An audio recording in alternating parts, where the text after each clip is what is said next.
विद्यार्थियों, हम BA part 2 का पेपर 1 पढ़ रहे हैं और इसमें अब तक हमने तथ्यों को एकत्रित करने की विधियां हम देख रहे हैं और इसमें प्रश्नावली की हमने बात की और अनुसूची की हमने बात की।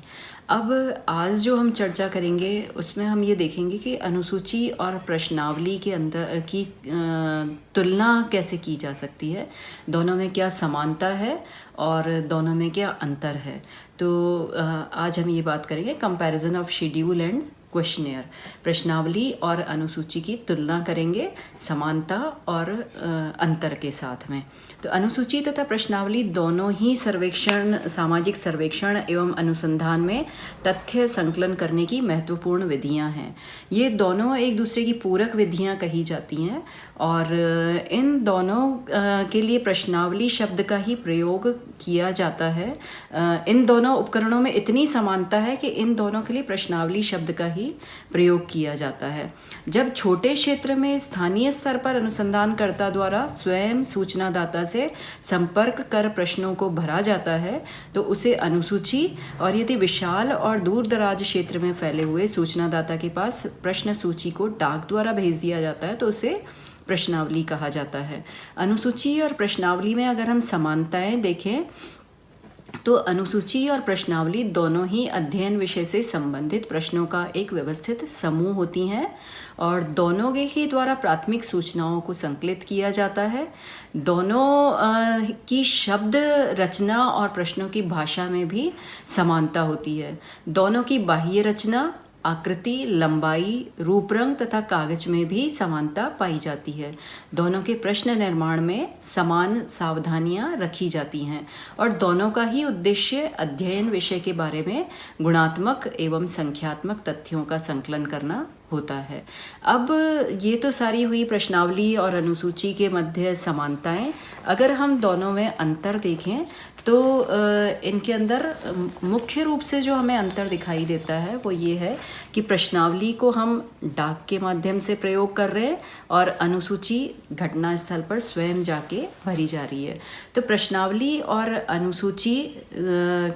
का अगर हम विस्तृत वर्णन करें तो एक बात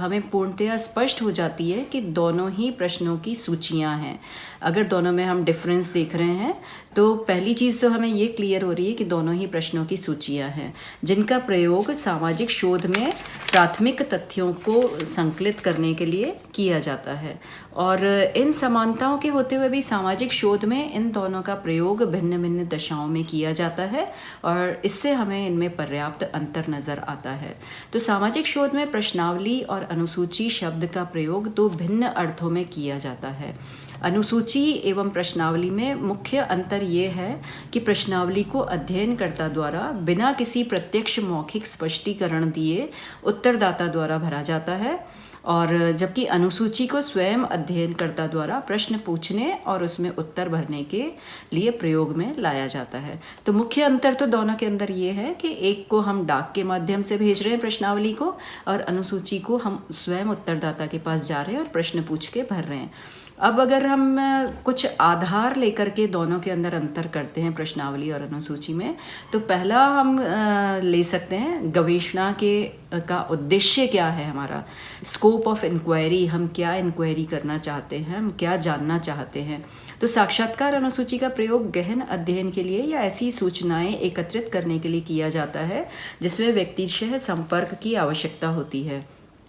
डाक प्रश्नावली का प्रयोग अधिकांशतः सामान्य एवं निजी प्रकृति की सूचनाओं को प्राप्त करने के लिए किया जाता है। जैसे वैवाहिक सफलता संबंधी अगर व्यक्तिगत प्रकृति वाले विषयों के संबंध में सूचनाएं एकत्रित करनी है तो डाक प्रश्नावली का प्रयोग किया जाएगा और ये वो अधिक सफल रहेगा क्योंकि इसमें सूचनादाता के साथ व्यक्तिगत संपर्क न होने से अपनी बातों को प्रश्नावली में अंकित करने में उसे किसी भी प्रकार की झिझक का अनुभव नहीं होगा। अब अगर हम अन्वेषण के क्षेत्र के आधार पर या गवेषणा के क्षेत्र के आधार पर देखें तो कवरेज ऑफ इंक्वायरी अगर हम देखें तो अनुसूची का प्रयोग विस्तृत और विशाल जनसंख्या वाले क्षेत्र के लिए में कठिन हो जाता है और क्योंकि विस्तृत क्षेत्र में फैले हुए सूचनादाताओं से व्यक्तिगत संपर्क करना अत्यंत कठिन होता है, अतः इसका प्रयोग अधिकांशतः सीमित क्षेत्र के लिए किया जाता है, जबकि प्रश्नावली विस्तृत और विशाल जनसंख्यात्मक क्षेत्र में फैली हुई अध्ययन की इकाइयों से सूचना प्राप्त करने के लिए भी के लिए सुविधाजनक विधि है। फिर अगर हम इसको सर्वेक्षण जनसंख्या के आधार पर इसकी विशेषताएं देखें तो कैरेक्टरिस्टिक्स ऑफ सर्वे पॉपुलेशन के आधार पर अगर हम देखते हैं तो अनुसूची का प्रयोग शिक्षित एवं अशिक्षित व्यक्तियों में समान रूप से किया जाता है। इसका प्रयोग बालक, युवा एवं वृद्ध सभी प्रकार के सूचनादाताओं के लिए किया जा सकता है, जबकि डाक प्रश्नावली का प्रयोग केवल साक्षर व्यक्तियों के अध्ययन में ही संभव है और अशिक्षित व्यक्तियों के लिए डाक प्रश्नावली का प्रयोग नहीं किया जा सकता। बालकों के लिए भी, बच्चों के लिए भी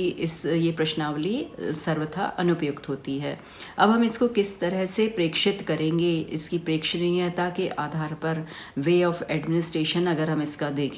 तो अनुसूची के प्रयोग में क्षेत्र कार्यकर्ता सूचनादाता के साथ व्यक्तिगत संपर्क स्थापित करके प्रश्नोत्तर द्वारा सूचना एकत्रित करते हैं, जबकि अनुसूची में प्रश्नों के उत्तर लिखने का कार्य स्वयं क्षेत्र कार्यकर्ता अथवा साक्षात्कारकर्ता को करना पड़ता है। डाक प्रश्नावली में सूचनादाता के साथ आमने सामने के व्यक्तिगत संपर्क की भी आवश्यकता नहीं होती और प्रश्नावली को डाक अथवा सूचना वाहक के द्वारा सूचनादाता को भिजवा दी जाती है और सूचनादाता स्वयं प्रश्नों को पढ़कर उनके उत्तर प्रश्नावली में अंकित कर देता है। अब अगर हम प्रश्नावली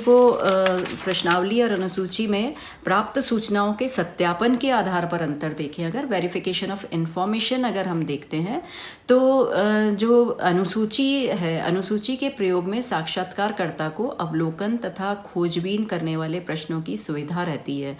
जिसके द्वारा प्राप्त सूचनाओं की सत्यता की परख तत्काल की जा सकती है, जबकि डाक प्रश्नावली में सूचनादाता ने प्रश्नों के उत्तर कहाँ तक सही एवं सटीक दिए हैं इसका परीक्षण तत्काल नहीं किया जा सकता और न ही अपूर्ण और अप्रत्युत्तरित प्रश्नों के उत्तर पुनः प्राप्त करने की सुविधा नहीं होती है, जबकि अनुसूची के अंदर ये सुविधा होती है पुनः प्राप्त करने की, प्रश्नावली में ये सुविधा नहीं होती। अगर हम रिस्पॉन्स की रेट देखें या प्रत्युत्तर की दर देखें तो सर्वेक्षणकर्ता की व्यक्तिगत उपस्थिति के कारण अनुसूची विधि में प्रत्युत्तर की दर अधिक रहती है, जबकि साक्षात्कारकर्ता अपने व्यक्तित्व और बातों और विनयशीलता से सूचनादाता को सूचना देने के लिए प्रेरित कर सकता है। किंतु डाक प्रश्नावली में निव्यक्तिक प्रयुक्ति के कारण ये व्यक्तिक नहीं है, तो इसलिए निव्यक्तिक प्रयुक्ति के कारण प्रत्युत्तर की दर बहुत कम होती है और जो प्रश्नावलियाँ लौटकर आती हैं उनमें भी कई अपूर्ण उत्तर होते हैं। इसके साथ साथ अगर हम समय, खर्च और छपाई की बात करें, टाइम, कॉस्ट और प्रिंटिंग की बात करें तो अनुसूची सूचना प्राप्ति का एक महंगा एवं अधिक समय लेने वाला साधन है, क्योंकि इसमें साक्षात्कारकर्ताओं के वेतन, भत्ता और यात्रा आदि पर भी काफ़ी खर्च करना पड़ता है और प्रत्येक सूचनादाता से व्यक्तिगत साक्षात्कार करने में समय भी बहुत लगता है। डाक प्रश्नावली को भेजने में अपेक्षाकृत कम खर्च आता है और यह कम समय में अधिक व्यक्तियों से सूचना प्राप्त करने का एक अच्छा साधन है। तो प्रश्नावली और अनुसूची का उपयोग क्या है अगर हम ये देखें तो प्रश्नावली तथा अनुसूची सामाजिक शोध के दो महत्वपूर्ण उपकरण हैं जिनके द्वारा शोध तथ्यों का संकलन किया जाता है। दोनों का उपयोग लगभग समान उद्देश्य के लिए किया जाता है और प्रश्नावली तथा अनुसूची के अगर हम कुछ उपयोग देखें तो अवलोकन तथा साक्षात्कार के प्रमाणीकरण में इसका प्रयोग होता है। अवलोकन और साक्षात्कार विधियों के सहायक के रूप में दोनों का प्रयोग होता है। स्वतंत्र विधियों के रूप में वस्तुपरक एवं परिमाणात्मक तथ्यों को संकलन करने में दोनों का प्रयोग होता है। व्यक्तिगत व्यवहार तथा सामाजिक दशाओं के मूल्यांकन में प्रयोग होता है और इसके साथ साथ जनमत अध्ययनों में भी इसका प्रयोग होता है और सामाजिक आर्थिक घटनाओं से संबंधित तथ्यों के संकलन में भी इसका प्रयोग होता है। धन्यवाद।